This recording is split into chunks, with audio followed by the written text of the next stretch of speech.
Recently I did a post on LinkedIn that really blew up.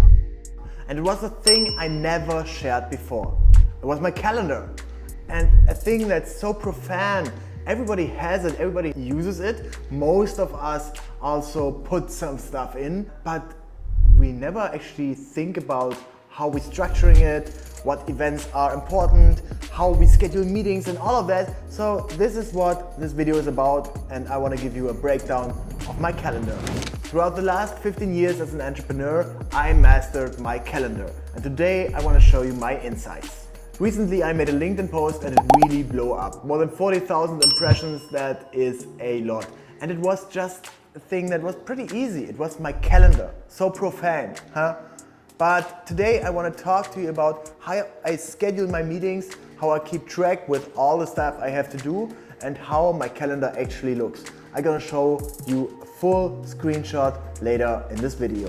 But first I give you a little bit of background that you know how I am, how you can relate to myself, and maybe you are in a similar situation. I'm an entrepreneur based in Los Angeles, but I also have a business in Germany. Germany is 9 hours ahead, so 7 a.m. in Los Angeles time is 4 p.m. in German time. Means there's a lot of early mornings. I'm kinda involved in the German company, but I'm also running the US business. I'm doing podcasts, I'm doing personal branding, I'm doing a lot of stuff, and everything has to be managed. Here are a couple of rules, and this is how I start my days. Most of the days start very early, 5:30, 6 a.m. That's when I get up, and usually I instantly jump on a call. Because that's the only time when I can catch up with some people of the management team in Germany, because they work until maybe 4 p.m., 5 p.m., 6 p.m. German time. But I have to be early to catch them because we just have a 2 or 3 hours overlap. So these early mornings, I need to be very good prepared for these, because I can just start and drink a coffee, get my matcha latte, go to a yoga workout or whatever. I have to be right on point. To be honest, sometimes it's amazing, but sometimes it also really sucks. The pro here is, if you have calls from, let's say, 7 a.m. to 10 a.m., you already have a lot of stuff done from your day, and when you're at the office, you can do your fully deep work phase right away. The con here is, calls are always draining and they will take a lot of your energy. If I come out from a 2 hours call, I'm usually really drained and need a break. So that's why in our company with 25 employees, we challenge every call and every meeting. I try to kill all the meetings that are not necessary, and for that we use Loom. Probably they should sponsor us because I'm using it every day, all day. It saves me so much time. You can just go online, you can just record it. Basically, I'm recording also this video with Loom right now. And it's a good work if you work not right synchronized in the same time zone, and if you just want to showcase something to a person. Let's say I worked on a presentation, or a coworker of mine in the German design team, in the marketing team, worked on a presentation.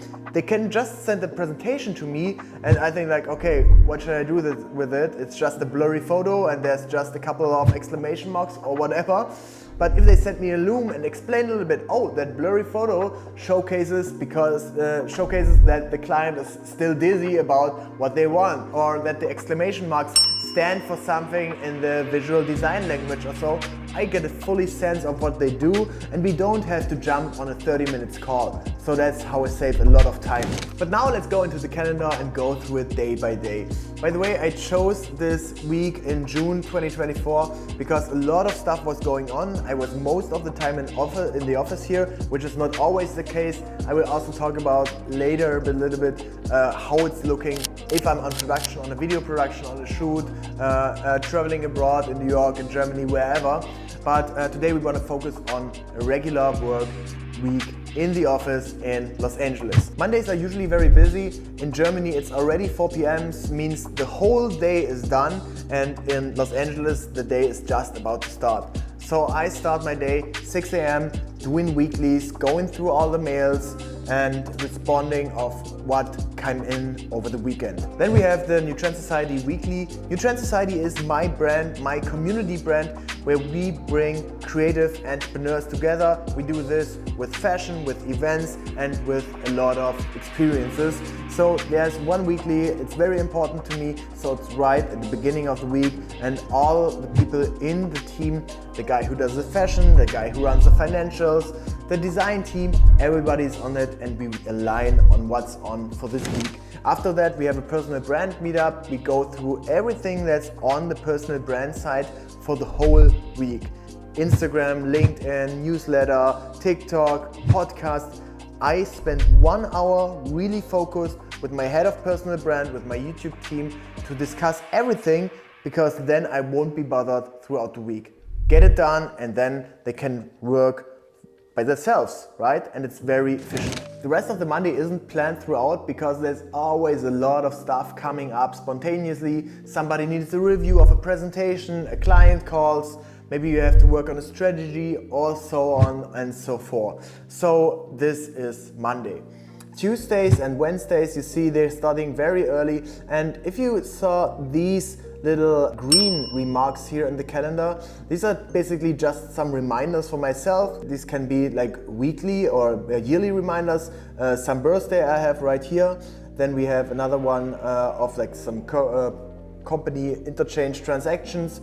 And of course it's like, hey, check if onboarding with an employee moves well, or if I can improve anything, because I'm usually so into the zone. I have so much on my plate. Sometimes I forget this, so I put it on my calendar because it's important. And speaking of these calendars, they are super individual and everybody here is different. If you're an entrepreneur watching this, your calendar might look way different than if you're a creative person.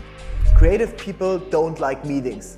They just want to be in the zone, they want to do their edit, they want to work on their photo, on their Photoshop, scripting, coding, whatever, but they don't want to be bothered by meetings.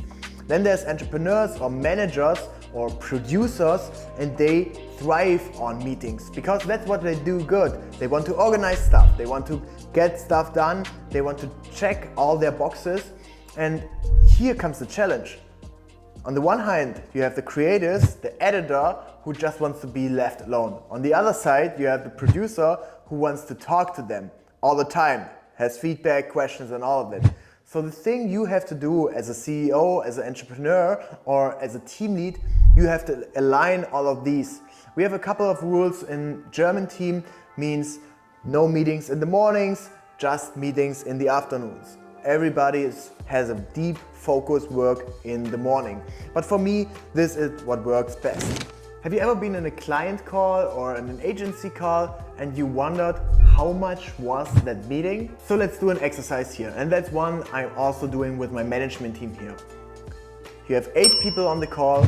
Everyone has their salary, everybody has their fixed cost, and this is what we charge for externals if we're doing these calls. Let's assume everybody costs $200 per hour. So that one meeting, if it's just 1 hour, is already $1,600. Imagine you have 4 meetings a week. Imagine these 4 meetings a week in a month. How much is that within 1 year? Yes, that's a huge number. And you can save on that. You can't kill all of that, but make sure that everybody who attends the meeting is actually relevant to it. I encourage my people, please leave the meeting if you can't participate or you can't contribute to the meeting. That's way more efficient to all of us, because then you can get your shit done and you don't have to be stuck around just in one of these meetings. One thing you also realized here is I blocked a lot of stuff out for some deep work. Most of the time, no calls on Thursdays. There's deep work with Demi. She's my head of staff and producing boss in the United States. And we really need to save some time to just work on stuff, on visions, on the company to make it bigger and better. I also put in all my private events in the calendar. There's Venice Run Club, there's gym, there's a lot of other stuff. Sundays are usually totally off, but I put all of that in, even the Germany-Denmark Euro game, because I want to make it. These are important to myself, and if I don't put it on the calendar, I won't make it happen. So here's a hack for you. If there's something that's really important to you, block it out in your calendar. You want to go golfing in the afternoon? Okay, just block it 2 weeks ahead and nobody will think about putting an appointment into it. Just remember, time is money and time is super valuable. It's probably the most valuable thing you own personally, your own time, and making active and aware decisions about how to spend it. Think of your calendar like a bank account. There's events coming in and events you're sending out, you're spending stuff, but you have to be able to make these decisions aware of what you're doing. It's totally fine if you want to spend 2 days of doing nothing, and that's a lot of commitment. It's also fine if you want to attend this 6-hour workshop, but is it a priority to your business right now? If so, that's totally alright. But if not, you just have to be aware that you're making this decision. This structure helped me a lot throughout the past years to control my life, to control what's going on, what I do, what I don't do, because the no's are most of the time way more important than the yeses you get. So be aware of what you do, because time is the only thing you can't get back.